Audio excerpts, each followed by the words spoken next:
Live to Belfast, now on BBC Two for a very special concert. Titanic, a commemoration in music and film, hosted by John Humphreys. Good evening and welcome to Belfast, a city in the midst of a huge commemoration for the most famous ship ever built, the Titanic.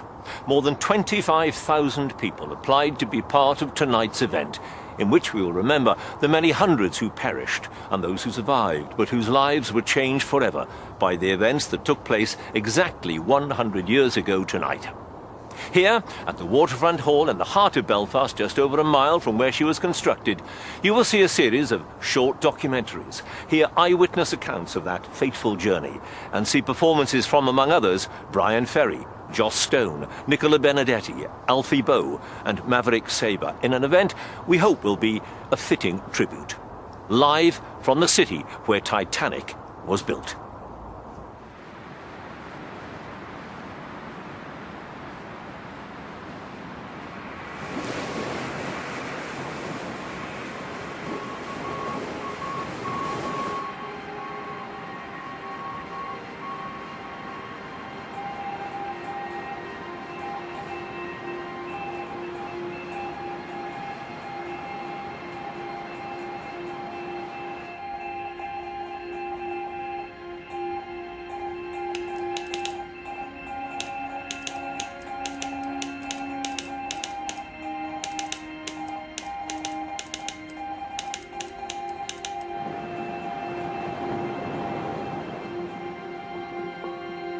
"100 years ago today, a passenger liner called Titanic hit an iceberg in the North Atlantic 400 miles southeast of Newfoundland. The great liner was en route to New York during its maiden voyage. A ship described as practically unsinkable by its owners, the White Star Line, took 2 hours 40 minutes to fill with water and sink with the loss of more than 1,500 souls. Remarkably, more than 700 people survived what was to become the most famous disaster in maritime history. There was peace, and the world had an even tenor to its way. Nothing was revealed in the morning, the trend of which was not known the night before.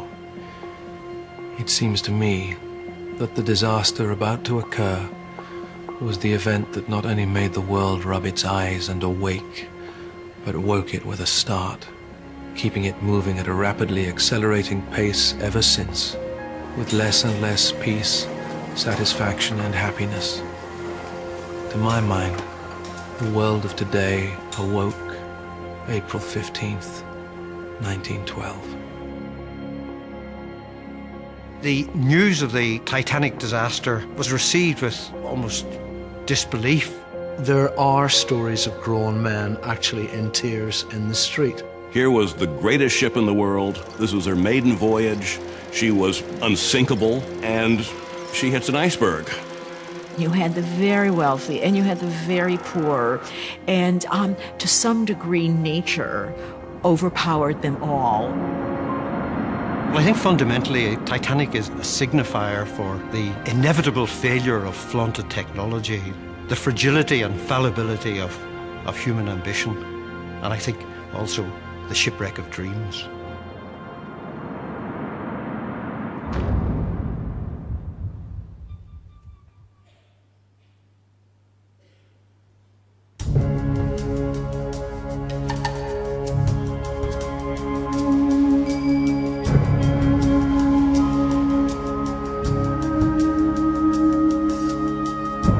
Long float on distant oceans, I did all my best to smile, till your singing eyes and fingers drew me loving to your right, and you sang, sail to me, sail to me, let me enfold you. Here I am,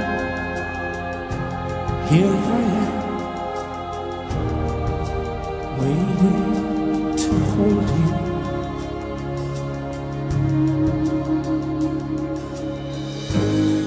with a dream. You dreamed about me. Were you here when I was false?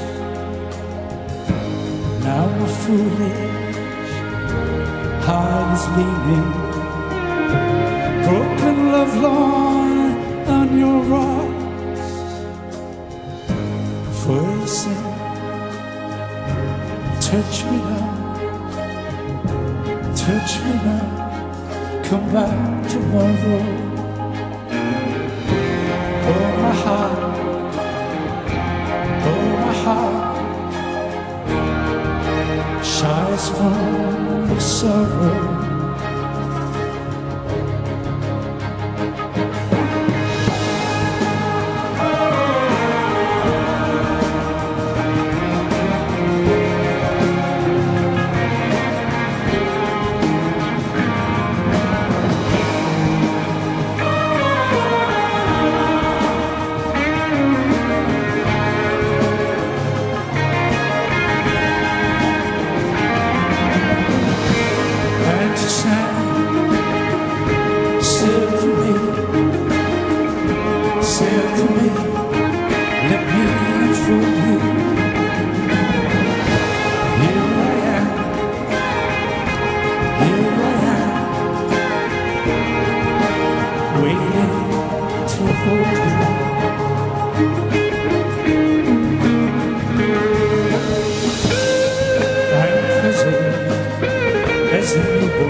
The Edwardian age in which Titanic was built is an era synonymous with social change.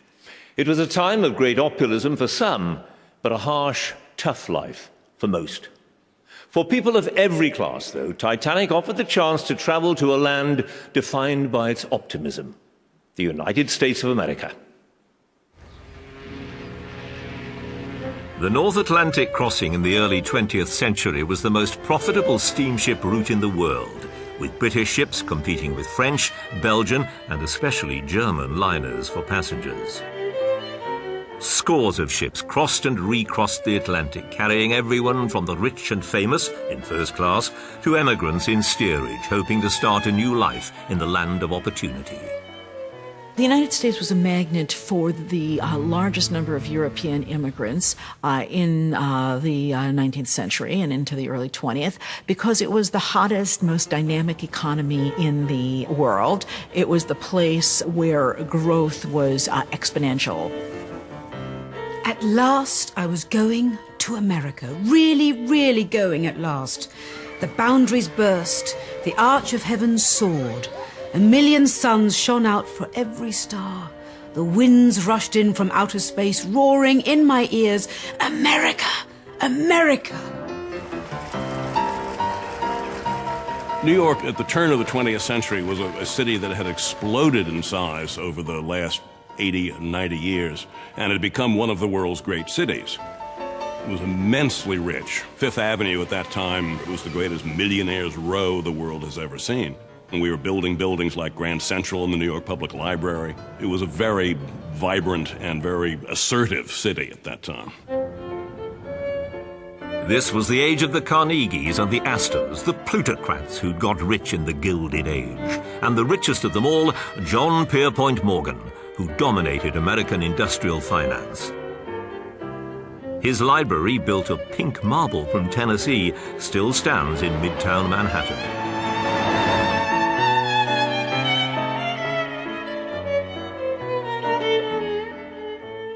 J.P. Morgan was probably the most powerful banker who ever lived.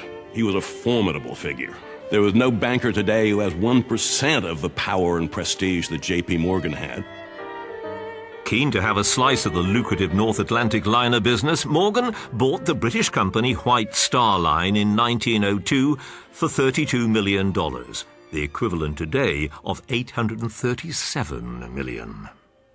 Morgan's business plan for the White Star Line was basically to build not a monopoly perhaps, but more or less of a cartel, where he would dominate the transatlantic travel business and to hook it up with railroads so that you could have a through trip from, Chicago. It would take you straight all the way to Paris. White Star's main competitor, Cunard, had had great success with their new liners, Lusitania and Mauretania, which had been designed for speed. For his plan to work, Morgan needed to build 3 supersize luxury liners. The idea was they'd be half as large again as the Cunarders. They were not to be the fastest ships at sea, but they were to offer superlative standards of accommodation and comfort, and with high standards of safety. Morgan, along with White Star Line's managing director Bruce Ismay, thought that the race for the North Atlantic was as much about fashion and comfort as it was about speed. They knew that to attract the rich elite used to wining and dining in the luxury hotels of the age, the ship's own accommodation needed to be equally lavish. This was an attempt to provide the best service, a floating hotel, the creme de la creme of contemporary transportation. So they wanted to make sure that their impact was of the biggest, best ship. The ship hadn't been built before people were talking about this gigantic ship that was the most luxuriant ever. So in that sense, the world was already expecting something incredible from the Titanic before it even set sail. The contract to build these huge ships went to Harland and Wolff in Belfast. The year 1908. Work on the Olympic, Britannic, and the most luxurious of them all, Titanic, could now begin.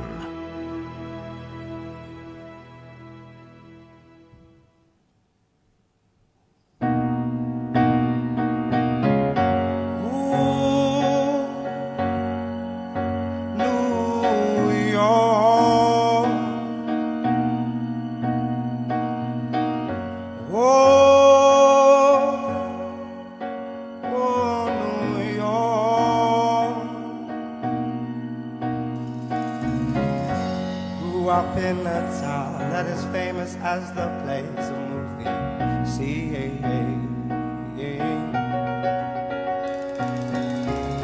The noise was always loud. There were sirens all around, and the streets are big.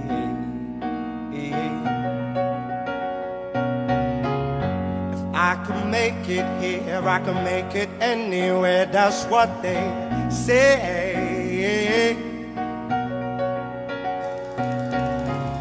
See my face and lights on my name on marquees down on Broadway.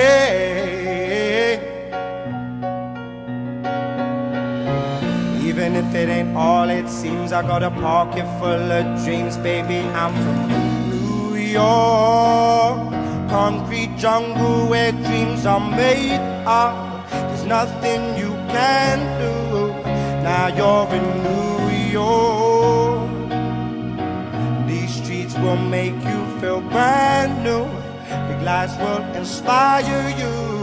Hear it for New York, New York, New York. On the avenue, there ain't never a curfew. Ladies work so hard. Such a melting pot on the corner selling rock. Preachers pray to God. hail a gypsy cab takes me down from Harlem to the Brooklyn Bridge. Some will sleep tonight with a hunger far more than an empty fridge. I'm gonna make it by any means. I got a pocket full of dreams, baby. I'm from New York, concrete jungle where dreams are made of. There's nothing you can do. Now you're in New York. These streets will make you feel brand new. Big lights will inspire you. Hear it for New York, New York, New York. One hand in the air for the big city. Street lights, big dreams, all looking pretty. No place in the world that can compare. Put your lighters in the air, everybody say yeah, yeah, yeah, yeah, yeah. New York, concrete jungle where dreams are made of. There's nothing you can do. Now you're in New York, and these streets will make you feel brand new. Big lights will inspire you. Hear it for New York, New York, New York.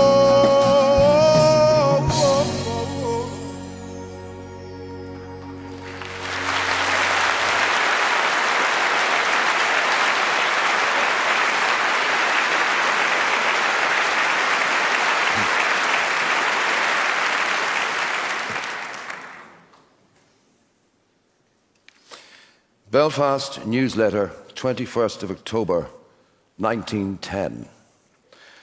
It is a matter of real gratification to all of us in Belfast that the Olympic and the Titanic should be built here. And in undertaking the construction of vessels of such enormous proportions, it is felt that Messrs. Harland and Wolff are maintaining their own splendid traditions, and at the same time, indicating the right of the Ulster capital to be reckoned as one of the greatest shipbuilding centres in the world. Belfast in the 1900s was a very vibrant city. It was an industrial city. It had grown rapidly in the past 100 years. It was a city that was bursting with self-confidence and pride. It was unlike any other city in Ireland, more like the industrial cities of Britain. Its wealth was based on production of linen and engineering, and in particular shipbuilding. In March 1909, the building of Titanic began with the laying of the keel in Harland and Wolff shipyard. She was to be built alongside her sister ship Olympic. This was the biggest shipyard in the world at the time, but it needed to be expanded to build what would become the largest moving objects on the planet. It was a major shipbuilding challenge to construct a ship as big as Titanic. New slipways were laid down. A huge steel gantry was built over them. It was a huge investment in shipyard, plant and infrastructure and workforce. Built up by the company chairman, Lord Pirrie, this was the most sophisticated shipyard in the world. Lord Pirrie had served his time through the shipyard, man and boy. He began as an apprentice, became a practical shipbuilder, he became a partner in the company. So he worked his way right to the top. Lord Pirrie was the archetypal, big visionary, big player, big-time businessman from Belfast. When Titanic was being built here, 15,000 people poured through the gates of Harland and Wolff every day. To build a ship like Titanic required a huge number of specialist shipbuilding trades, from riveters to platers to joiners to fitters to painters to plumbers. As many trades you could possibly think of were required to build a ship like Titanic, because really what you were building was a floating town. Many thousands of people were dependent on the yards for employment, but not all of them could secure full-time contracts. A lot of people would be casually employed. They would go down every day and hope to get picked on, as it were. It was a rather demeaning experience. They would all gather at the gates, and the foreman would come to the gates, and he had infinite power to just say, you, you, you, you. The drawing offices where the vision for Titanic was conceived now lie empty. In 1909, dozens of draftsmen worked in these offices, drawing sections of the ship to scale. They were overseen by Thomas Andrews, the ship's designer and nephew of Lord Pirrie. And outside these windows, those paper plans were being transformed into ships of steel.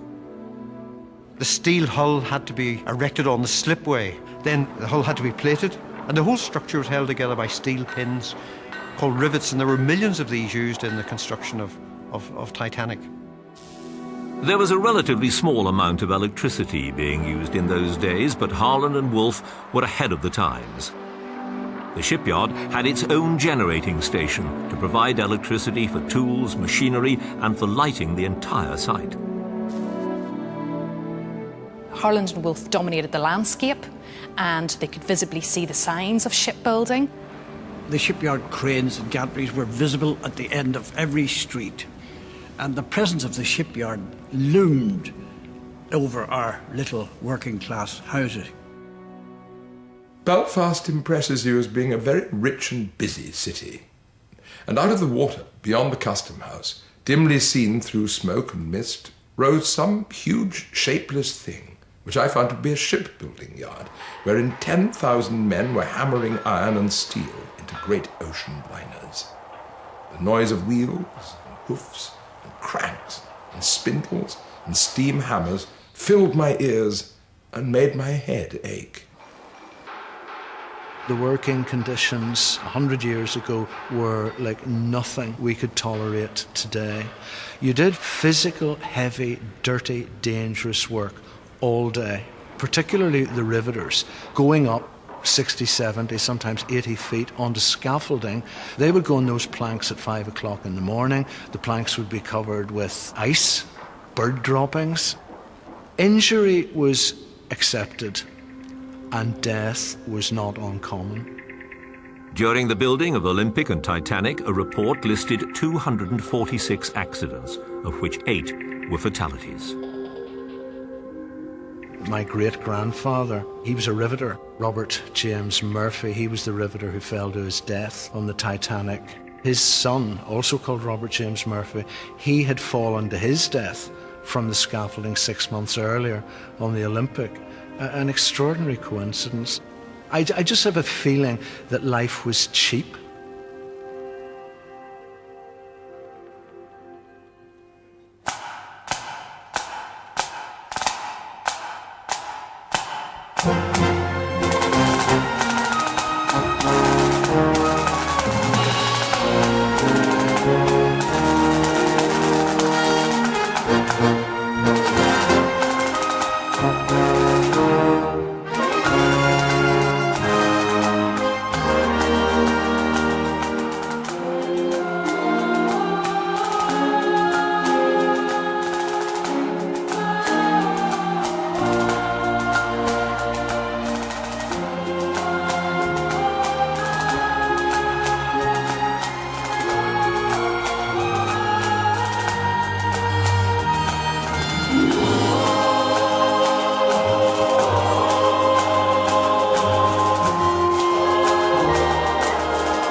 The taking of the hull to the water for the very first time is a very important stage in the construction of the ship.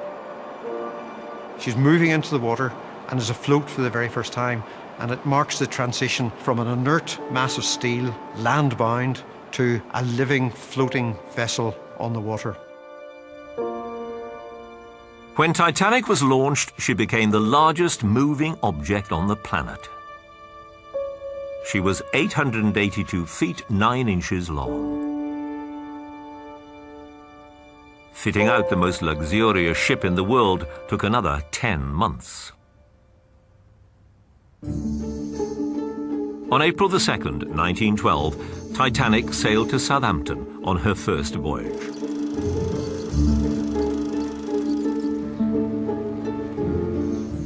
Large numbers of people did come to see the Titanic leaving Belfast. This was a ship the size that people could not imagine, would never have seen. And of course, it obviously generated a huge amount of interest. People knew people who'd worked on the Titanic, and there was a great excitement about coming to see this and to see it waved off and to know that this was it setting off on its maiden voyage.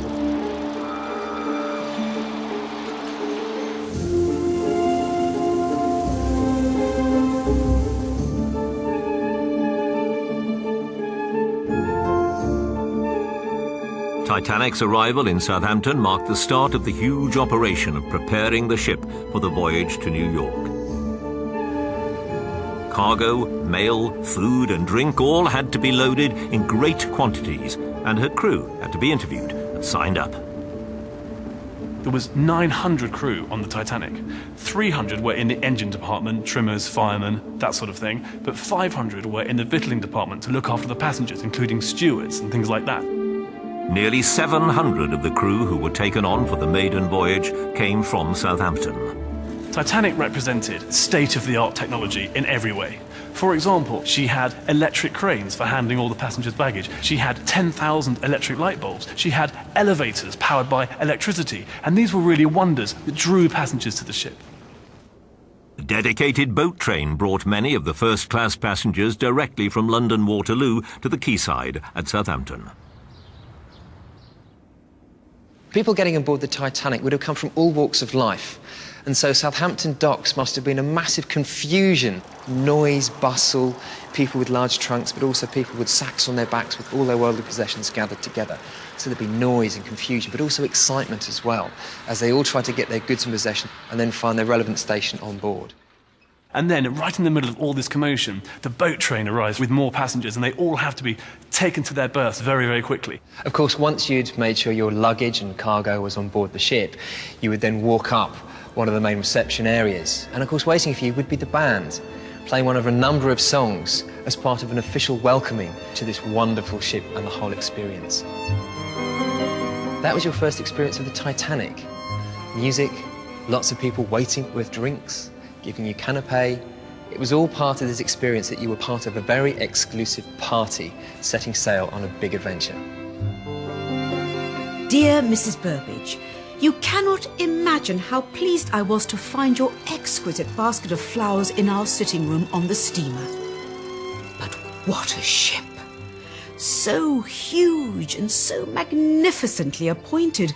Our rooms are furnished in the best of taste and most luxuriously. Very sincerely yours, Ida R. Strauss. Well, the first-class passengers aboard the Titanic would have expected a huge range of music. At the time, the things that were popular were music hall numbers, light opera, ragtime, which is a real kind of early form of jazz. So the musicians had to know a huge amount of music. First-class passengers would be given a music booklet that simply had titles and numbers next to the titles, and someone would shout out, "Number 1, for example." That was the Barber of Seville Overture by Rossini.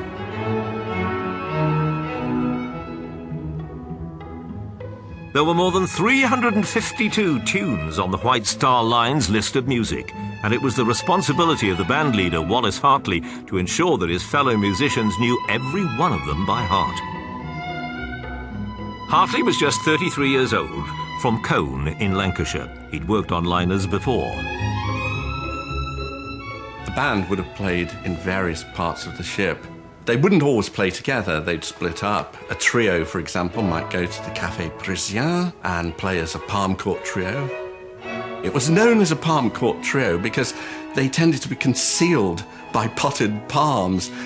A quintet would play in the reception room in first class, or it might play for dancers after meals so that the tables would be pushed back, a parquet flooring exposed, perfect for waltzing. The band would strike up, and sometimes the band would play in the second class saloon. It would not play for the third class passengers.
My dear Kit, the ship is like a palace.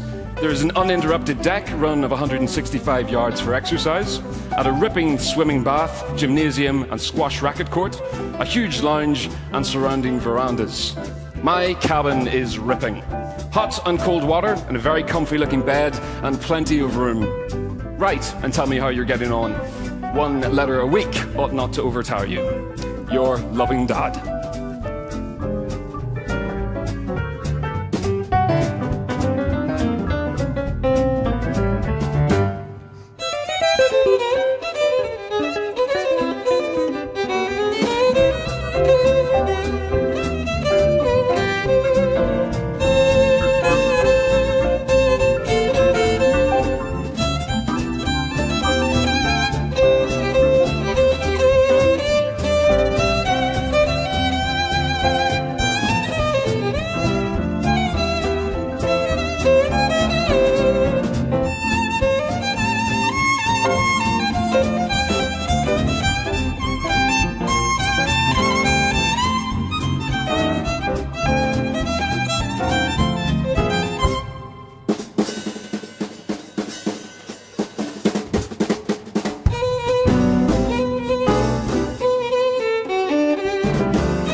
A maiden voyage in Southampton was always an exciting thing, but on this day, the 10th of April 1912, it was more exciting than ever. Lightoller, Titanic's second officer, described Titanic as a nest of bees, but he said that on sailing day, she was like a hive about to swarm.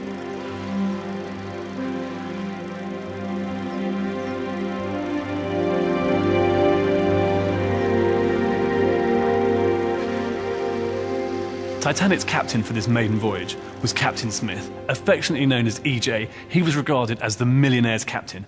He was witty, charming, and sophisticated. Everyone wanted to sail with Captain Smith.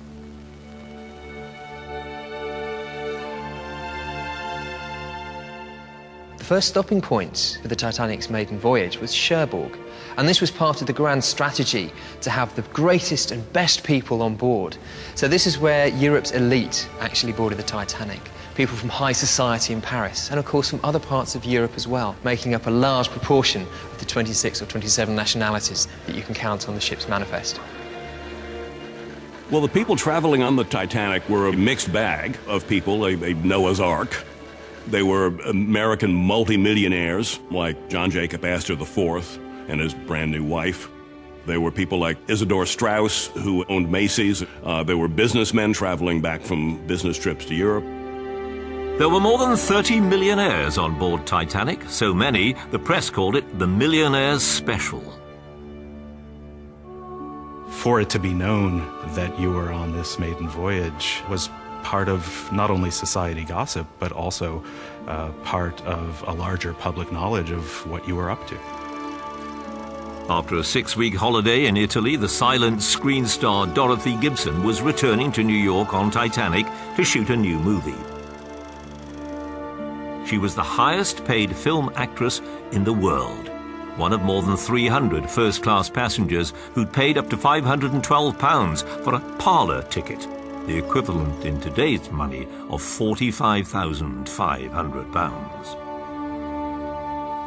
But the majority of passengers on board were in third or steerage class. One could say that the steerage in the Titanic represented or resembled life in New York or in Chicago or any of the large American cities, that it was a polyglot mixture of the many peoples of Europe. Many of the people were almost fleeing their former lives, and there's one case in particular, Michel Navratil and his 2 sons, Michel Jr. and Edmund, and he'd recently separated from his wife, and unbeknown to her, Michel Sr. had booked them on board the Titanic to take them to America. In many ways, he was stealing the children away from his former wife. After Cherbourg, the final port of call to pick up passengers and mail was Queenstown, now Cove, in Southern Ireland. One of the luckiest and most fascinating passengers on the Titanic is Father Brown. He was booked in for a pleasure trip simply from Southampton to Cherbourg and then to Queenstown. Father Brown, a keen amateur photographer, captured some of the few photographs of life on board Titanic to survive, including the only photograph of guests enjoying the first-class dining saloon, the biggest room afloat.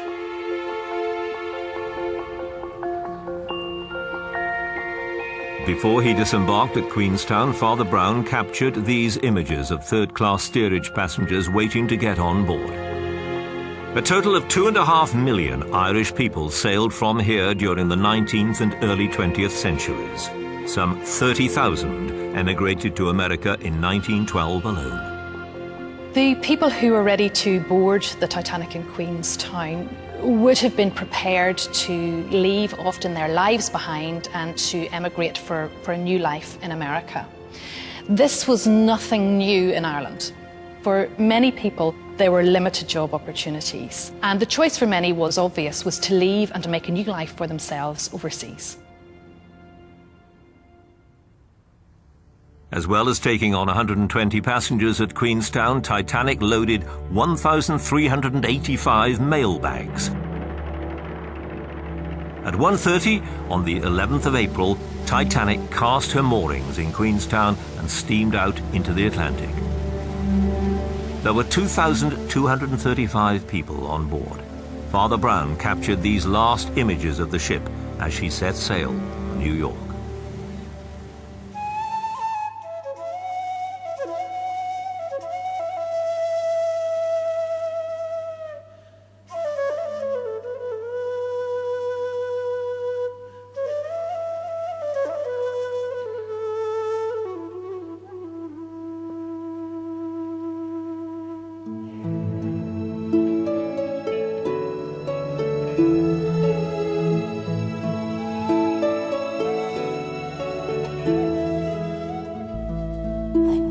Doesn't seem that way, but maybe it's the perfect day.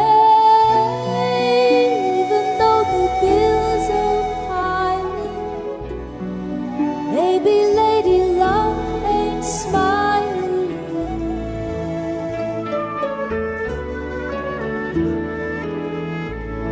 And if we only open our we'd see the blessings in disguise.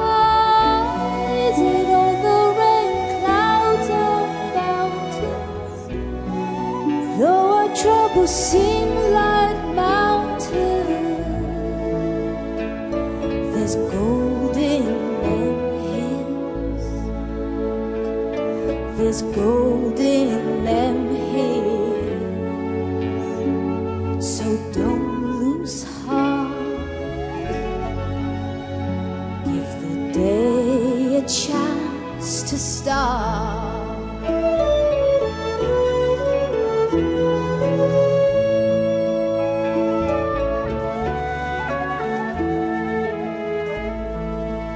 Every now and then life says, where'd you think you're going so fast? We're up to think it's cruel, but sometimes it's a case of cruel to be kind.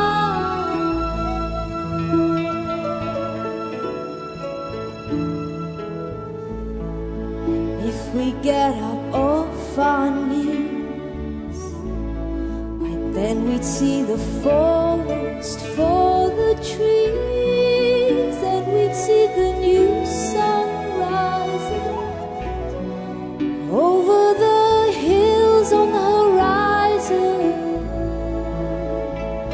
There's gold in them hills. There's gold in them hills. So don't lose faith. Give the world a chance to say a word or two, my friend. There's no telling how the day might end. We'll never know until we see that there's gold in them hills.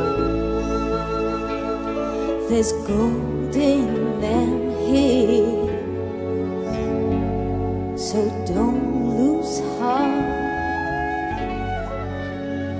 Give the day a chance to start.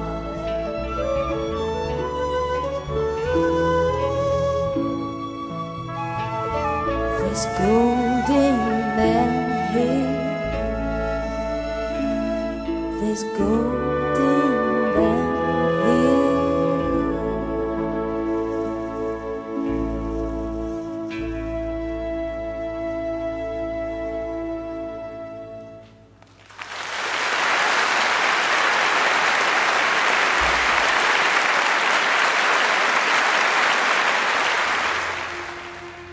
From the moment she'd left Queenstown, Titanic made excellent progress, averaging a speed of 22 knots. As the good weather continued, she covered more than 500 miles a day. Titanic was exceeding expectations. The science of shipbuilding has now reached to a degree of perfection in its highest form, which has put wind and water almost at defiance. It has not only robbed the sea of its terrors, but it has imposed upon its unstable surface comforts and even luxuries of travel surpassing anything on land. There was great emphasis at the time on the safety arrangements of the ship. And in promoting this, the White Star Line used the term the ship would be practically unsinkable. And they were referring in particular to the system of watertight compartments in the ship.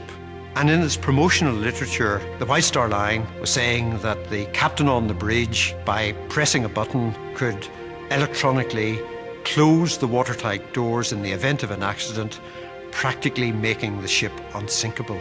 And of course, the inference in saying it was practically unsinkable was tantamount to saying it was unsinkable. Problem was there was no effective plan B. And there was really a complacent failure of regulator, shipbuilder and ship owner in not providing sufficient numbers of lifeboats. By the evening of April the 14th, Titanic was over halfway across the Atlantic. We all knew perfectly well that we were just about entering the region where icebergs might be sighted and had taken all necessary precautions. Now, throughout the day, there had been the usual wireless messages from different ships reporting the weather, odd icebergs and so forth. But as none of these bergs reported lay on our course, well, they didn't directly concern us. It then came out that one very vital message received in the Titanic's wireless room that night had never been delivered to the bridge.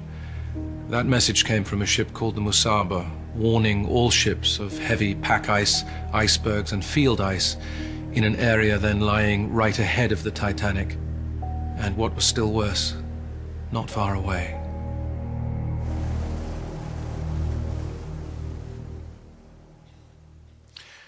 The collision took place at 11:40 p.m. ship's time. About midnight, it was realized that the vessel could not live, and about 12:05, the order was given to uncover the boats under the davits.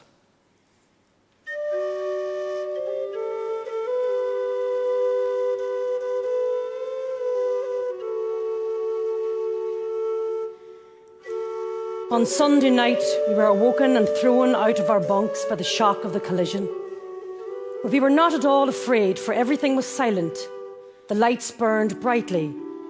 In fact, we had no cause for alarm. But outside our door, we heard a rising clamour, and we went out and found the passages and corridors full of running people. In a few moments, I felt the engines slow and stop. The dancing motion and the vibrations ceased suddenly after being part of our very existence for 4 days. And that was the first hint that anything out of the ordinary had happened. I caught up my daughter Marjorie just as she was in her nightgown, wrapped a white star cabin blanket around her, and started out of the door. My husband followed immediately behind. Neither of us took any of our belongings from the cabin, and I remember that he even left his watch lying on the pillow.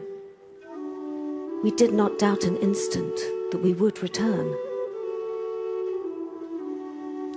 The boat deck was thronged with people. Many women and children had to be forcibly put in the boats. They felt much more safe on the decks of the big liner than in the small boats about 90 feet above the waterline. I heard my husband say, "Go, Lottie. For God's sake, be brave and go. I'll get a seat on another boat." I stumbled to my feet and saw over their heads my husband's back as he walked steadily down the deck and disappeared among the men.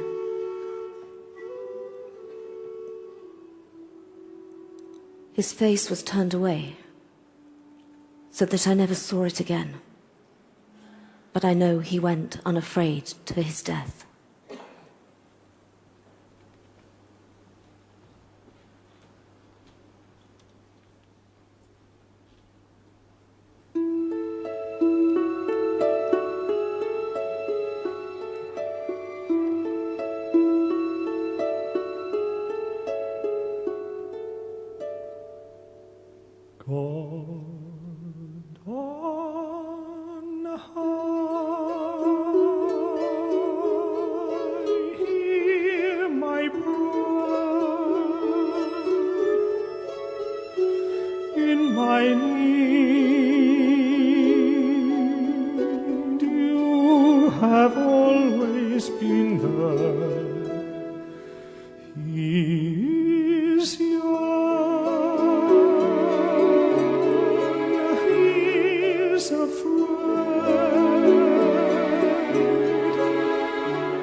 He's like the sun I might have known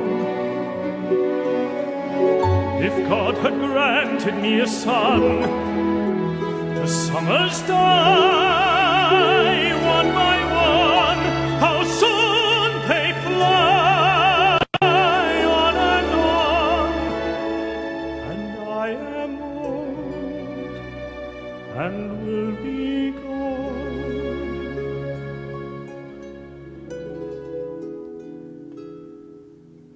bring him peace,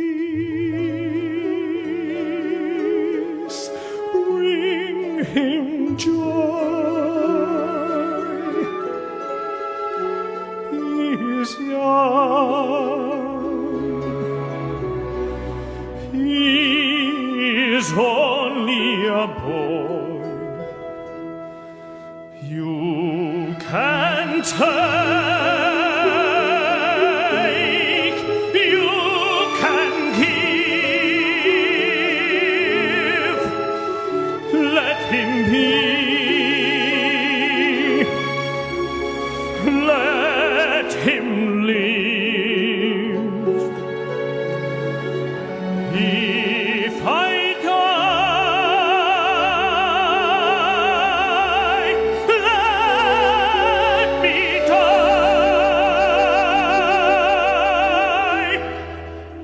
Let him live.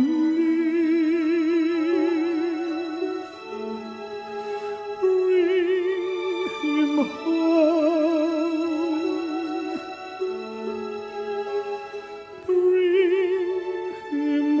Bring him The bottom of our boat slapped the ocean as we came down, with a force that I thought must shock us all overboard. We were drenched with ice-cold spray, but we hung on, and the men at the oars rowed us all rapidly away from the wreck.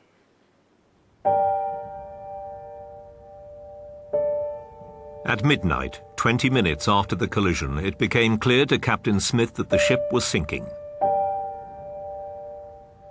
He called for all boilers to be shut down, and the wireless operator, Harold Bride, was told to send the first distress call for assistance.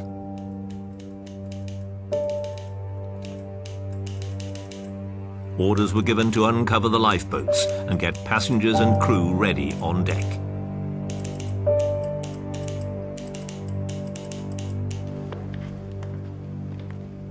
It seems that the band, just past midnight, went to the boat deck and people wondered what was going to happen, thinking surely they can't be going to play now.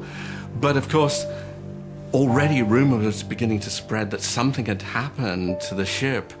The band decided in a really heroic spirit to play cheery tunes. I think Jock Hume, one of the violinists, said, "We're going to cheer them up a bit with some music." They didn't want the passengers to panic. At 12:20 a.m., the order was given to start loading the lifeboats, with women and children first. It quickly became clear to passengers that there were enough lifeboats for only half of those on board. On the boat deck, the band played to keep everyone calm. Some people, when they're frightened, they run and they panic. And I think others retreat to what makes them feel safe and what makes them feel human. And, you know, for musicians that do music for the love of it, music is what makes you feel safe and what makes you feel human. So I imagine that playing for them was not only a comfort for the people on board the ship, but also a huge comfort for them in a time where they didn't know whether they were going to live or die. It seems likely that the band leader, Wallace Hartley, had not been ordered by the captain to play music. It was a decision taken by him and his fellow musicians. I don't suppose he waited to be sent for, but after finding how dangerous the situation was, he probably called his men together and began playing.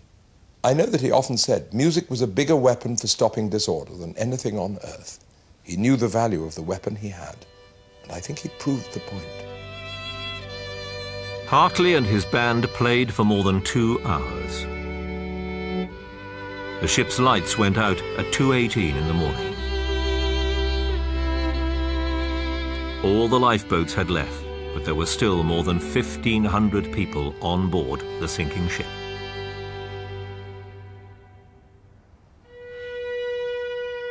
Some survivors' accounts describe how Wallace Hartley dismissed his band and continued to play alone.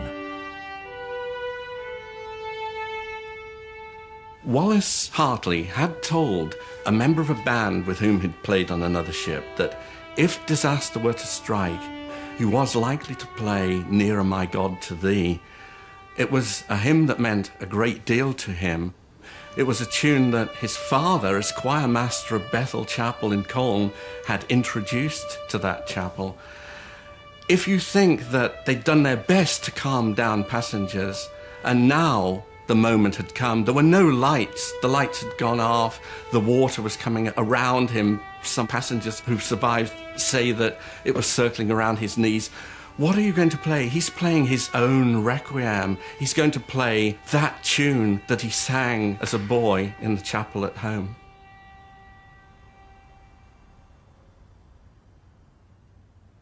And when on joyful wing, cleaving the sky, sun, moon, and stars forgot, upwards I fly, still all my song shall be, nearer, my God, to thee, nearer to thee.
It was about 2 o'clock in the morning when the Titanic finally sank. There were 2 terrific explosions and several loud screams as she went down bows first. We watched the lights go out one by one in the huge ship sliding to her grave on the starlit water, and saw the last long, slow death struggle of the pride of Queen's Island, the greatest and newest ship in the world. When the Titanic took her final plunge, there was a noise I shall never forget. Shouting, screaming, and explosions. 100,000 fans at a cup final could not make more noise. We were too far away from the Titanic when it went down to see those who had leaped or those who had been washed into the sea. But we could hear them for some time after. Then all was still, and we knew that the last of them had perished. Those who love them call them gone, but they live on with a virility immortal.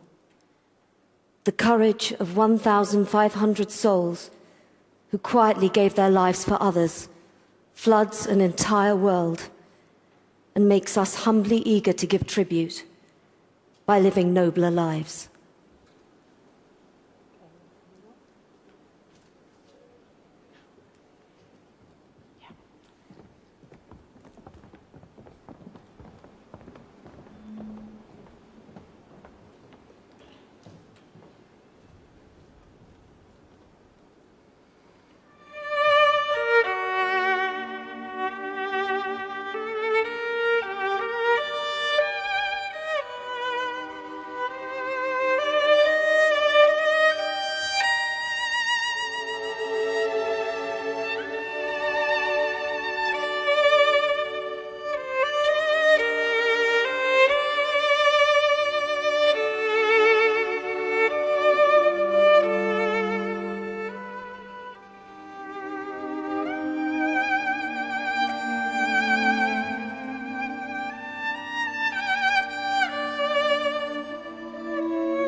None of us in the lifeboats knew whether any rescue ship had been reached by the Titanic's radio.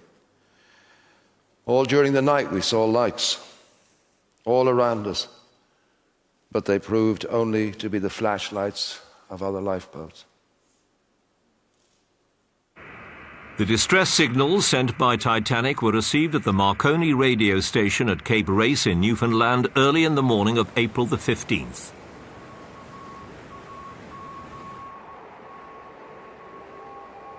From here, they were sent on all around the world. They were also picked up directly by ships, including the Cunard liner Carpathia. Her captain responded immediately and turned her course to sail full steam to the aid of Titanic. She was just 58 miles away, but with a top speed of 17.5 knots, she wouldn't arrive before Titanic had slipped beneath the waves. Carpathia reached the scene at dawn, and over the next 4 hours picked up 712 survivors. The sinking of the Titanic was probably the first global news story, simply because of several factors. Firstly, communication was much quicker than it ever had been before. Even as the reports of the ship had sunk, it was being wired out across the world. But I think the expectations surrounding the maiden voyage had again helped to seed this terrible tragedy becoming of interest to absolutely everybody. Such fanfare had greeted its departure, and of course no one thought anything could go wrong. So when the news started to break, everyone was in complete shock. In America, the New York Times was the first paper to report the sinking, dedicating 12 pages to the disaster the following day. At first, details were sketchy, and White Star Line's offices were besieged with relatives demanding news of their loved ones. In London, the saddest places of all were the offices of the White Star Line. It was a tragic scene, and as the heartbroken inquirers groped their way out of the doors, the golden spring sunshine which flooded Trafalgar Square only emphasized the contrast of life and death. It was the women who waited, for the only news of those saved was that stating that the majority are women and children. There was no news of the men, only silence.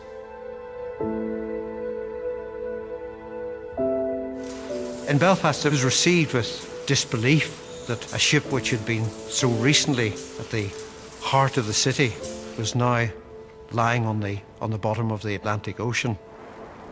There was an immediate sense of public grieving at the huge loss of life. You can only imagine how they must have felt when they heard that news. They were devastated. There are stories of grown men actually in tears in the street. But there were few details of what had happened on the night of the sinking. The only reliable information was that there were more than 700 survivors on the Carpathia, and the world's press was desperate to hear their stories. After 3 days sailing, the Carpathia finally reached New York.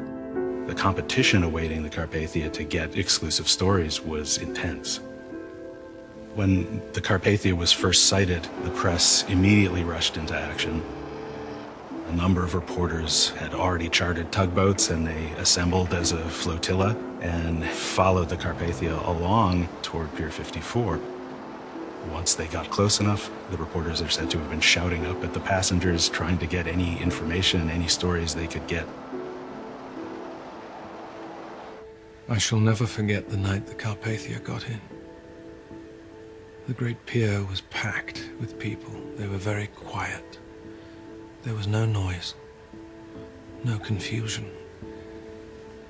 They were admitted by ticket only, and the police regulations were perfect. I saw the red lights of the Carpathia turning in, bringing with her what sad and dreadful news. There was an ominous stillness as the gangway was made fast. And then as the people came off, such scenes as no one could forget.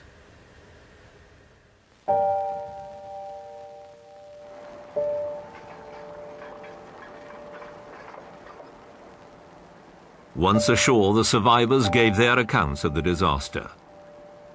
Not only did the personal stories come out, but now there was a definitive list of those who'd survived. It was confirmed that over 1,500 people had lost their lives. Included in the list were some of the richest, most prominent people of the day. In total, 48% of the children, 25% of the women, and 80% of the men on board were unaccounted for. Nowhere was the wait for news more agonizing than in Southampton, home to 700 of the crew. This morning, the thirst for news that has tortured Southampton for 3 days was at last assuaged. At 7 o'clock, a clerk came out of the White Star offices down by the docks and placed on the huge blackboard outside the list of the saved among the crew. At that time, there was no one about except the women who have waited there in the street almost without moving. None of them, certainly, have slept since Tuesday night. As the names appeared, printed in big blue letters, the dreadful gasp of apprehension was heard, and the women pressed up close, eager, and yet hardly daring to read. Of the 700 crew from the city, more than 500 had died.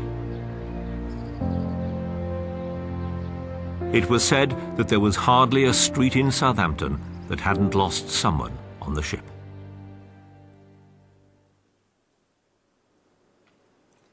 My dear mother and all, I don't know how to write to you or what to say.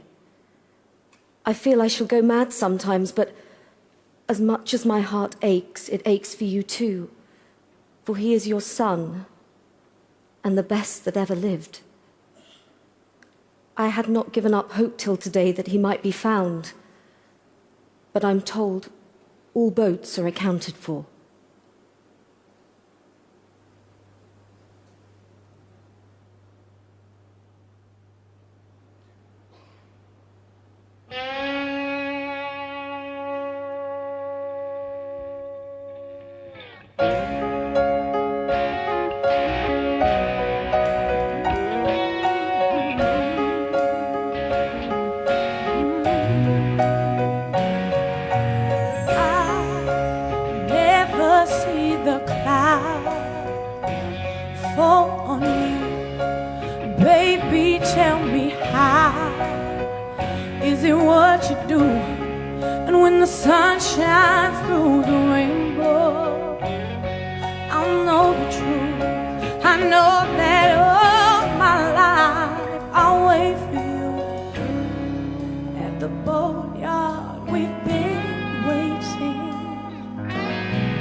I'm never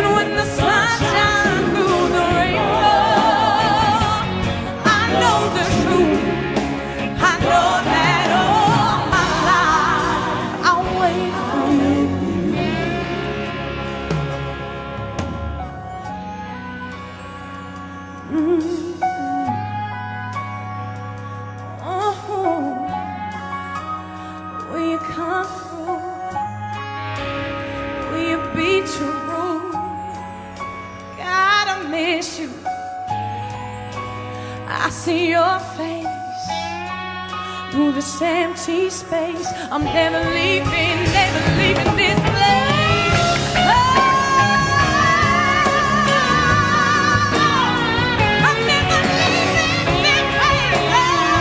Baby, no.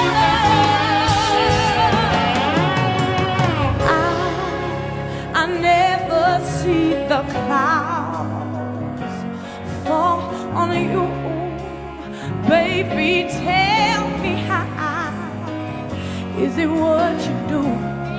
And when the sun shines through the rainbow, I know the truth. I know that all my life I will wait for you. I will wait for you. I never did it time, no. You baby. Say, oh, now baby, won't you tell me how? Won't you tell me how? Oh, tell me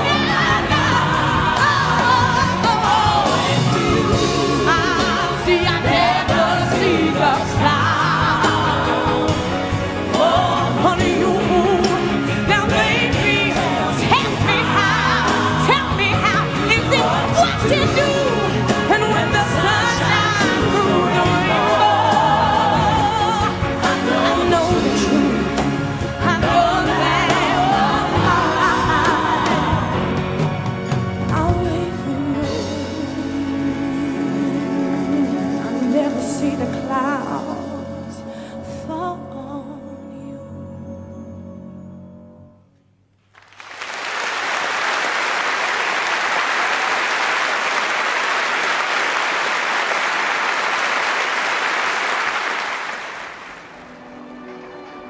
In the aftermath of the disaster, the people of New York took pity on the survivors. They left money and clothes for the 212 crew members whose pay had been stopped when Titanic sank. On the 20th of April, the crewmen were taken back to England. But in New York, there still remained 2 young survivors. The great mystery in the immediate aftermath of the Titanic is who are these 2 children who don't have any parents? They immediately get labeled the Titanic orphans, and their photographs are reproduced in newspapers around the US, around the UK, around the world to try to find out who they are. The 2 boys who spoke only French were being looked after by a first-class passenger, Margaret Hayes, at her home on West 83rd Street. Eventually, their identity was discovered. The 2 Navratil boys had lost their father in the tragedy and had been rescued, and it was only by chance that their mother had read the account of their arrival in New York and suddenly realized these were her children. So, of course, she jumped on the first ship, headed over, and was reunited with her lost children. The grim task of recovering bodies from the North Atlantic was given to the crew of Mackay Bennett, a cable-laying ship chartered by White Star. She recovered 306 bodies, including that of John Jacob Astor. In his pocket, he had $3,000 in cash, the equivalent today of $70,000. Dressed in evening wear, the corpse of the band leader Wallace Hartley was reported to be found with his music case still attached. Wallace Hartley's body was brought back to Liverpool. It was taken by train all the way to Cologne. At Cologne, a memorial service was held, and the crowd number was estimated at nearly 40,000. Dependents of the band were not entitled to any compensation. The band had actually gone on board as second-class passengers. They were employees of the agency in Liverpool, not employees of White Star Line. So White Star Line, of course, thought they owed them no compensation. 6 days after the funeral, the Orchestral Association organised a memorial concert for the musicians at the Royal Albert Hall. 500 musicians from many different orchestras all arrived to play at the Royal Albert Hall for this. They had an extraordinary array of conductors. Elgar was one of the conductors. And the proceeds from that concert were to help the families deal with their loss. In a way, there was this tremendous outpouring of public grief. And this was the beginning of the Titanic memorial industry. Entrepreneurs, sensing a ready market, produced mementos of the disaster. The most readily available were postcards, but there were also songs and music produced all around the world. And for the first-class passenger and film star Dorothy Gibson, the Titanic was an opportunity to turn tragedy into profit. Within 4 weeks of the sinking, she had released a film about the disaster starring herself, wearing the dress she had worn that night. In Belfast, life returned almost to normal. At the Harland and Wolff shipyard, which had lost 9 men in the disaster, including the ship's designer Thomas Andrews, work continued on Britannic, the third in the trio of giant ships. But the scars of Titanic ran deep. Initially in Belfast, there was a certain measure of embarrassment or sort of shame, the fact that this had been made in Belfast and this was not something that people really wanted to talk about or to be associated with. I think over time that has changed. People have become more interested in the Titanic. People are seeing it more as a recognition of that something great was achieved and what it means for the place where it was actually born. The Titanic, to so many people, in different ways represented a dream. For the wealthy owners, it was the dream of dominance of the North Atlantic shipping route. For the immigrants, it was the dreams of a better life. For my great-grandfather, it was the dream of the next meal. It was food on the table and a steady job.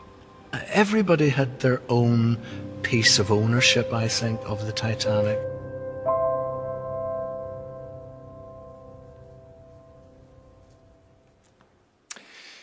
As a result of those events 100 years ago, maritime regulations were changed. Ships had to carry enough lifeboats for all passengers and crew. Bigger vessels had to be equipped with a permanently manned Marconi set, and an international ice patrol was established, which runs to this day.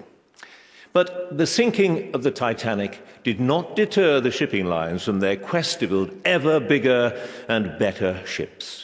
Just 2 months after Titanic sank, a German ship, the Imperator, took the title of the world's largest vessel, 52,000 tons. Modern passenger liners can be 4 times bigger. And what of Belfast 100 years on? Queen's Island, where the ship was built, is once again thriving. On the Harland and Wolff site is a new exhibition commemorating the Titanic, as the city embraces her legacy and the extraordinary achievements of the Edwardian shipbuilders.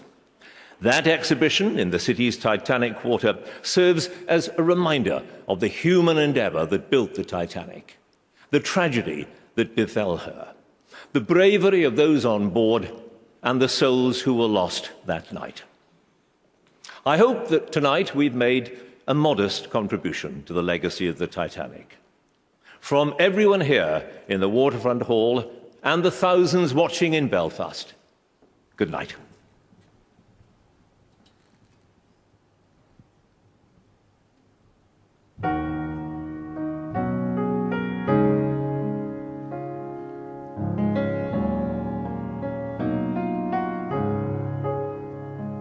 I'll sing it one last time for you. Then we really have to go. You've been the only thing that's right in all I've done, and I can barely look at you, but every single time I do, I know we'll make it anyway, away from here.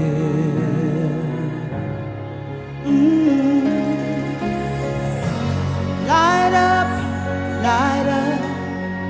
as if you have a choice, even if you cannot hear my voice. I'll be right beside you, dear.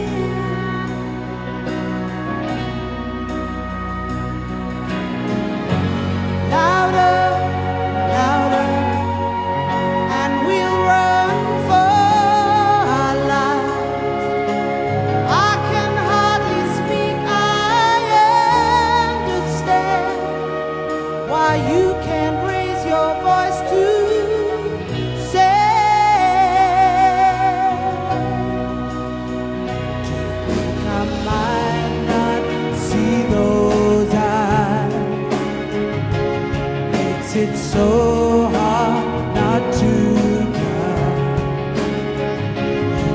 as we say